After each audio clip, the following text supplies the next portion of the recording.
하나님의 인류를 지으시고 자녀 삼고자 언약을 체결하셨습니다. 자녀됨, 그것이 곧 영생입니다. 아담이 타락하지 않았더라면 모든 사람이 하나님의 자녀가 되는 그러한 자리에 섰을 것입니다. 그러나 아담의 타락으로 말미암아 언약의 대표의 원리에 따라서 아담의 죄가 증가되어서 이제 모든 사람이 죄의 책임, 곧 사망의 형벌 가운데 태어나고 또 죄로 인한 오염, 그리하여 전적 무능, 전적 부패한 상태로 잉태되고 태어나고 살게 되었습니다. 원죄는 전가된 죄, 타고난 죄입니다. 모든 인류에게 원죄는 주어져 있습니다. 그래서 칼빈은 우리 본성이 지닌 물려받은 사악함과 오염이 바로 원죄다. 그리고 이 원죄는 모든 영혼에 퍼져 있고, 그런데 우리가 이 인생의 삶을 살아가는 가운데 영혼과 육체가 한 몸을 이루지 않습니까? 그렇기 때문에 영혼이 모두 원죄 가운데 오염되었다면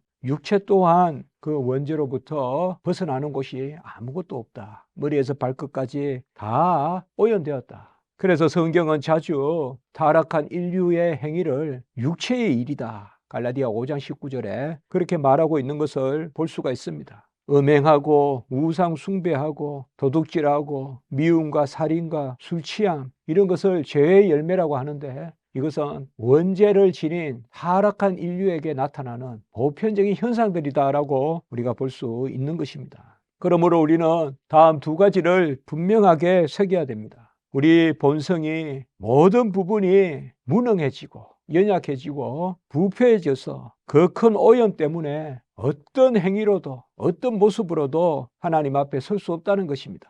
그래서 인류의 어떠함은 하나님 앞에서 이제는 정죄받은 상태, 저주의 상태, 그것이 바로 인류의 모습이라는 것입니다. 정죄라는 것은 형벌을 받으며, 저주라는 것은 하나님과 함께하지 못하고 하나님을 떠나 있는 그 모습이 인류의 모습이 되었다는 것입니다. 아담의 책임이 죄로 인한 아담에게 부과되는 형벌이 모든 인류에게 임하였습니다. 그래서 그 형벌로 사망에 속하게 되었고, 또한 아담이 타락하여 전적으로 무능하고 부패한 그 오염의 상태, 이것도 전염병과 같이 우리 모든 인류에게 번져 있다는 것입니다. 그래서 아우구스티누스는 죄는 외부로부터 들어온 낯선 것이로되, 이 말은 뭔가 하면 하나님이 본래 인간에게 죄성을 주신 것은 아니죠. 죄는 인간이 타락함으로 말미암아, 불순종함으로 말미암아 들어온 것이죠.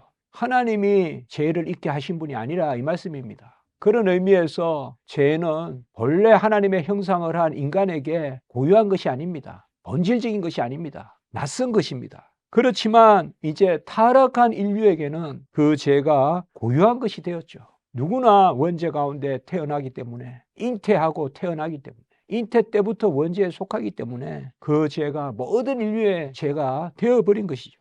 로마서 5장 12절에 모든 사람이 죄를 지었으므로 사람이 모두 사망 가운데 속하게 되었다. 사망이 모든 사람에게 이르렀다, 이렇게 말하고 있습니다. 그 앞에서 바로 뭐라고 했죠?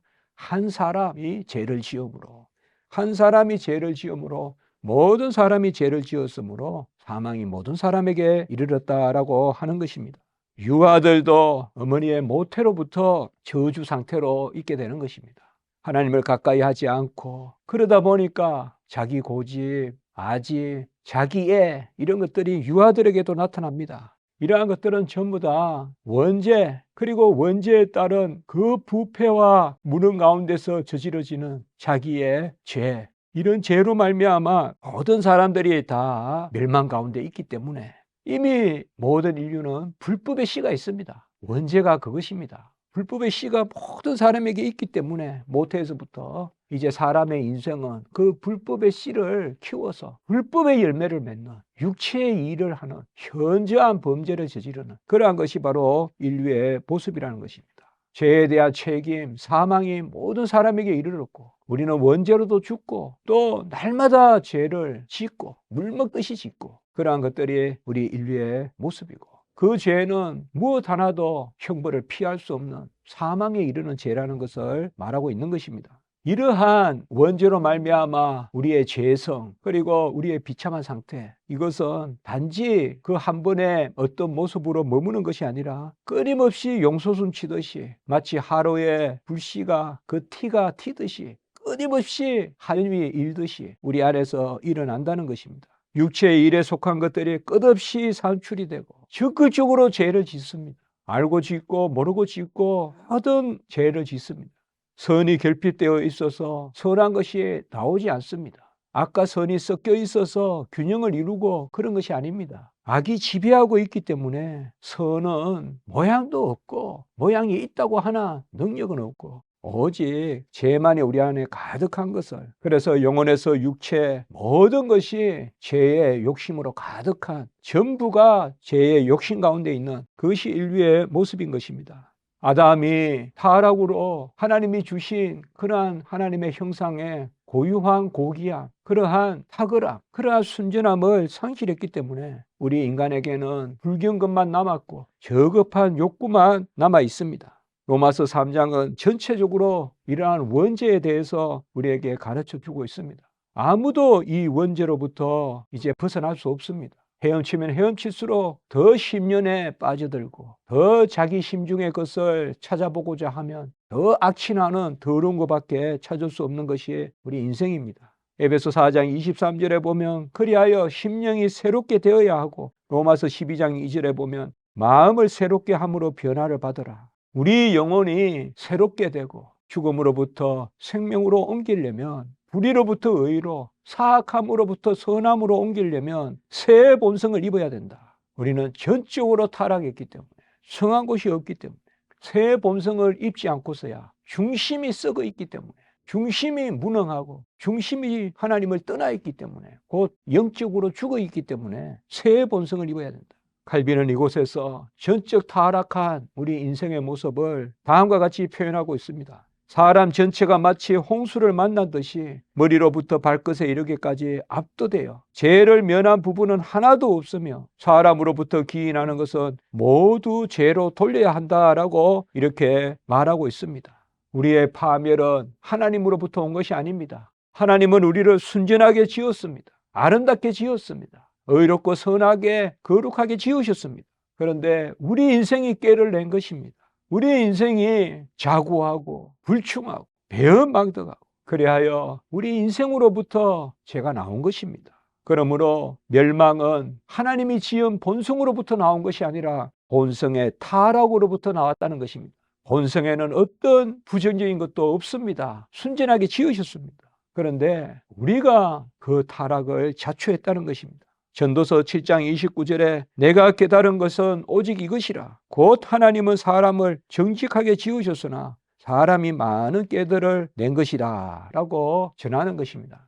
모든 사람이 죄 가운데 사망, 죽음, 그 가운데 잉태되고 태어납니다. 그리고 모든 사람이 죄로 오염되어 하나님 앞에서 선을 행할 어떤 능력도 없고 또 전적으로 부패하여서 생명에 속한 것이 도무지 없습니다. 하나님의 자녀됨의 영생을 도무지 누릴 수 없는 존재가 되어버렸습니다. 이러한 모든 인류가 속한 이 인간의 상황, 죄의 현상, 그런 인간의 조건, 이것은 결코 하나님이 원하신 것이 아닙니다. 하나님은 자기 형상대로 우리 인류를 지으셔서 지정의를 주시고 지식과 의로움과 거룩함을 더하셔서 우리가 하나님을 온전히 순종하는 자리에 서게 하셨습니다. 그리고 언약을 맺으셨습니다. 사람이 부패한 것은 사악함에 기인하는 것이지, 하나님이 지은 우리 인간의 처음 본성으로부터 죄가 나온 것은 결코 아니라는 것입니다. 우리가 가진 사악함은 태초부터 심겨진 본질적 특성이 아니라 사람에게 일어난 우발적 성질이다, 이렇게 칼빈이 말합니다. 여기서 우발적이라는 것은 곧 타락 사건을 이야기하는 것입니다.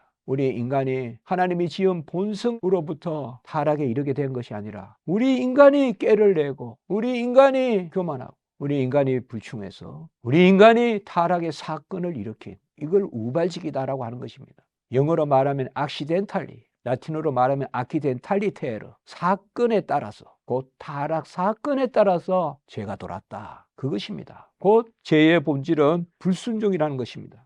그래서 우리가 본질상 진노의 자녀다라고 에베소 2장 3절에서 말씀하고 있는 것입니다. 하나님은 우리 인생을, 하나님이 우리에게 부여하신 우리 인생의 그 하나님의 형상을 결코 미워하지 않습니다. 하나님이 싫어하시고 미워하시는 것은, 하나님이 정죄하시고 심판하시는 것은 우리의 본성이 아니라 우리의 본성의 사악함입니다. 그 사악함은 우리가 자초한 것입니다. 진정 하나님이 저기를 가지신 것은, 곧 싫어하시는 것은 자기의 작품 자체가 아니라 자기 작품의 부패였다. 이렇게 칼빈이 말하는 이유가 있는 것입니다. 우리 인생을 미워하는 것이 아닙니다. 우리 인생을 온전하게 자기 자녀 삼고자 하신 것입니다. 우리 인생의 타락을 미워하시는 것입니다. 죄를 미워하시는 것입니다.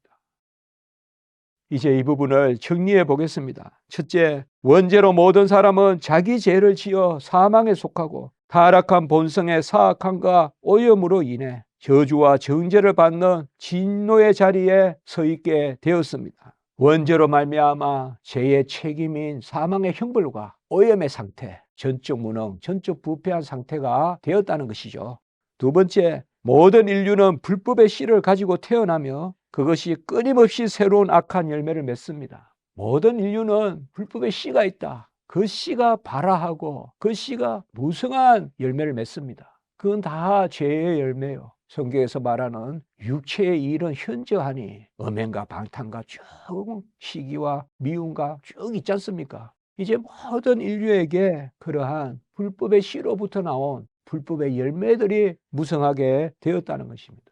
성령의 역사로 우리가 거듭나면 끝내 거룩을 이루고 영화롭게 되듯이 성령의 역사가 없이 인류가 타락한 상태로 그저 놓여지게 되면 인류는 끊임없는 불법이 무성하게 된다는 것, 그것을 우리에게 알려주는 것이죠. 세 번째, 영혼과 육체의 사람 전체가 머리로부터 발끝까지 죄에 압도되어 죄를 면한 곳이 하나도 없으며 사람으로부터 기인하는 것은 모두 죄에 돌려야 된다. 바로 전적 타락의 그러한 교리인 것입니다. 머리에서 발끝까지 마치 홍수에 물이 밀려오듯이 압도되어 죄로부터 성한 곳이 하나도 없다. 그리고 인간이 아무리 가식을 해도 중심이 이미 죄 가운데 있기 때문에, 사망 가운데 있기 때문에, 오염되었기 때문에 인간으로부터 나온 것은 그 무엇 하나도 하나님이 받으실 만한 것이 없다. 하나님은 중심을 헤아리시니까 그것을 이야기합니다. 네 번째, 죄는 태초부터 심겨진 본성이 아니라 본성의 타락으로 말미암은 것입니다. 하나님은 우리를 연약하게 짓지 아니하셨습니다. 하나님은 우리에게 죄성을 주시지 아니하셨습니다. 하나님이 태초에 인류를 지으실 때, 아담과 하와를 지으실 때는 순전하게 지으셨습니다. 그러므로 하나님을 거역한 것은 본성으로부터 나온 것이 아니라 본성의 타락으로부터 나온 것입니다. 그 타락은 전적으로 인간에게 책임이 있는 것입니다. 그럼 하나님은 어떨까요? 하나님은 그 타락은 미워하십니다. 그러나 여전히 하나님이 처음 지어서 자녀 삼고자 언약을 맺으셨던, 영생을 주시고자 하셨던 그 사람은 하나님이 사랑하십니다. 그래서 칼빈은 하나님은 자기 작품이 아니라 그 작품의 부패를 미워하신다. 그것에 대하여 즉위를 가지고 있다. 이렇게 강한 표현을 쓴 것입니다.